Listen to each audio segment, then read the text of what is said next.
Welcome back into the GSMC Sports Podcast, as we're now going to be breaking down what was a thriller between two of the top teams in the NFC North and two of the top teams in the NFL as a whole, between the Detroit Lions and the Minnesota Vikings. The Lions going to Minnesota and handing the Vikings their first loss of the season. They win 31-29, and got to start on the Lions side of things here, because I definitely wasn't writing them off, and the Aiden Hutchinson injury is what I'm getting at here.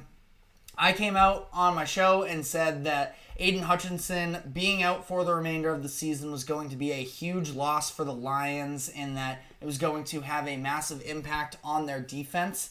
I do still stand by that statement, and we're going to be diving into some specifics from this game where I think that was apparent. That being said, though, this offense is just too much to deal with for a lot of these teams. Ben Johnson, after what was maybe a little bit of a slow start to the season for the Lions, where the game planning through the first couple weeks was just a weird one, where for some reason they were sort of using the run game as a little bit more of an afterthought. You can't do that with how talented this offensive line is and this running back duo is, as they were able to yet again dominate their way on the ground, rush for 144 yards, really mostly coming at the hands of Jahmyr Gibbs, who was phenomenal in this game. He totaled as a whole 160 yards, had a couple touchdowns in there, and this whole Sonic and Knuckles now backfield that they've seemed to nickname themselves between Gibbs and Montgomery.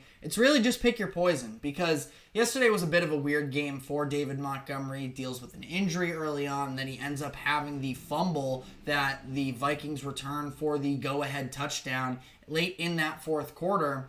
And they just went back to their other, I'm not saying that he will make All-Pro, but, All-Pro caliber running back in Jahmyr Gibbs, who really iced this game for them, did a lot of his damage, as the Lions got up the field for that what went on to be the game-winning field goal. Jared Goff, incredible once again, 22 of 25 for 280 passing yards and 2 touchdowns. I mean, Goff has just been so accurate these past few weeks and just delivering the ball on time. The pocket presence that he showed, there was that one play in particular where you had Jonathan Grenard basically coming off of his backside, getting his hand down the jersey essentially of Jared Goff, and him just being able to hold firm, step up in the pocket and deliver a throw downfield as well for a big pickup.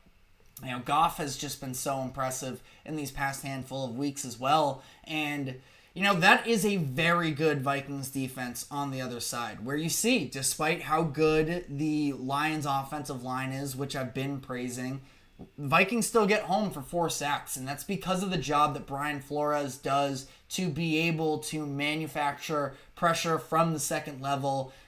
You get 3 of those 4 sacks coming from linebackers at that second level. Ivan Pace and Andrew Van Ginkel both combined for 3 of the 4 sacks there, and it was very fun.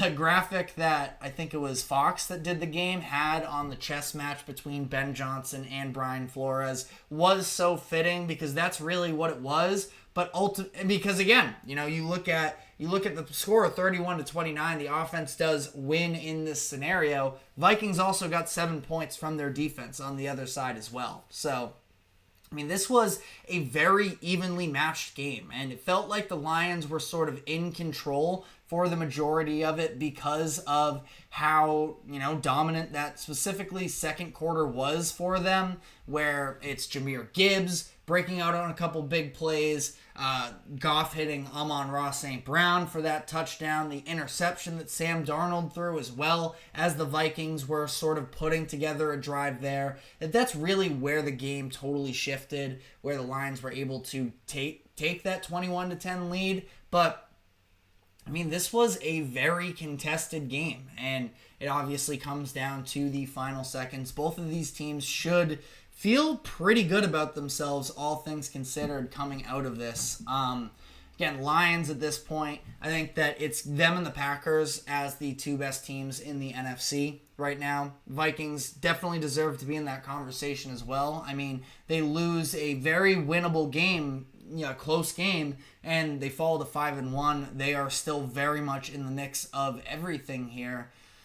I don't really even know where I would go to criticize the Vikings. I mean, again, their defense was able to get pushed around maybe a little bit.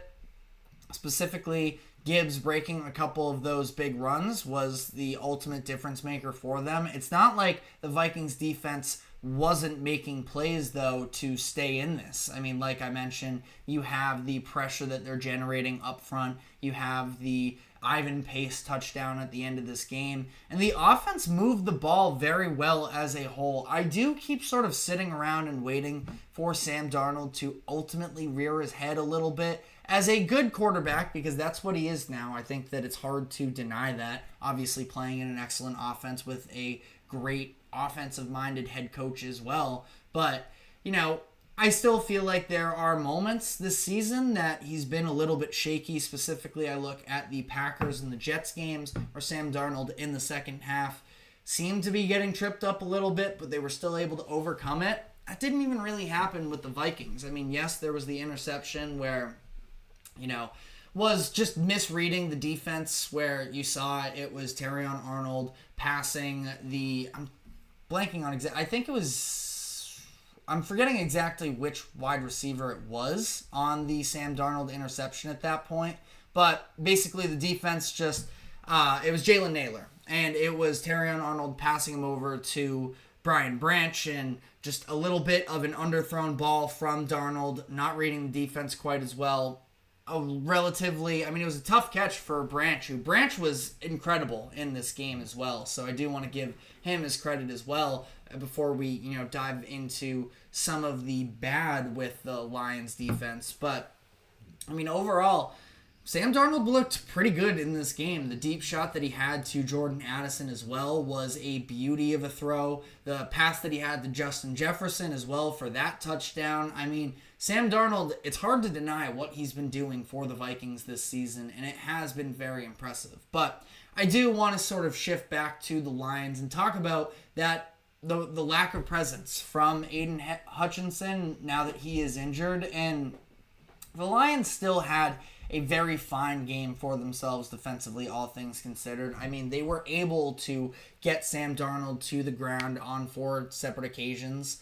But I think that and one of those plays in particular, I just highlighted the Sam Darnold pass downfield to Jordan Addison that was in the second half, third quarter maybe, ultimately resulted in, I believe that was the 51-yard reception for Addison. And it kind of came on the heels of the Lions throughout the game were trying to send extra pressure, extra blitzes at Sam Darnold so that he wasn't able to just sit back there untouched. And Darnold made a number of nice plays. That throw to Addison, there was another one where they sent Jack Campbell on a late blitz, and Darnold was able to escape up through the pocket and pick up a big gain on the ground as well. And I think that was sort of a ripple effect of the Lions understanding they didn't have Aiden Hutchinson. They didn't have to blitz quite as often through the first handful of weeks. And now with Hutchinson gone,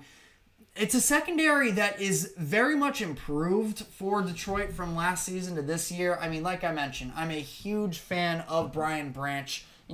He put me on notice, at least in his first NFL game when he had that, I think it was a pick 6 against the Chiefs on opening night of 2023, and he's been a major piece for them. But there's a lot of unknown outside of that. You're looking at new faces in Carlton Davis, Amik Robertson. You draft Terrion Arnold as well in the first round, and the Lions have still sort of been able to be passed on, and I think that Aiden Hutchinson did a lot of, sort of things that, yes, he had the sack numbers as well, so it's not like he got zero credit from the box score, but I still think that the impact that he had in terms of the pressures that he was able to put on opposing quarterbacks, that still sort of went underlooked for a lot of the season, I feel like. And now that he's gone, We'll see what the plan is for Aaron Glenn, I want to say, is the defensive coordinator for the Lions. Aaron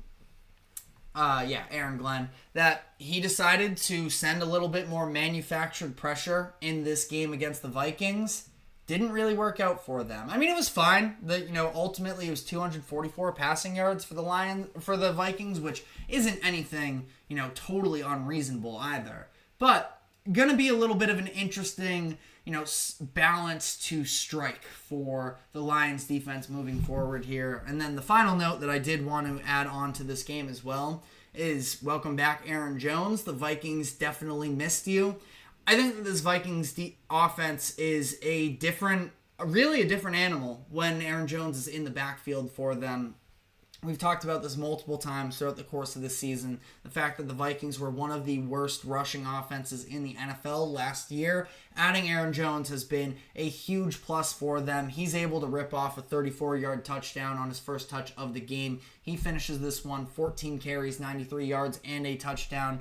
I think that it really is the missing piece for this Vikings offense to sort of take their game to that next level where we had seen, and they had won these games against, the Packers and the Jets, but it was getting injured at that point in the Packers game where ultimately he goes down. The Packers in the second half were able to put some pressure on the Vikings, almost pulled that game out. Jets as well last week. Vikings couldn't really close that one out. I think that Aaron Jones is a huge piece to that Vikings offense and that he is going to continue to make a difference.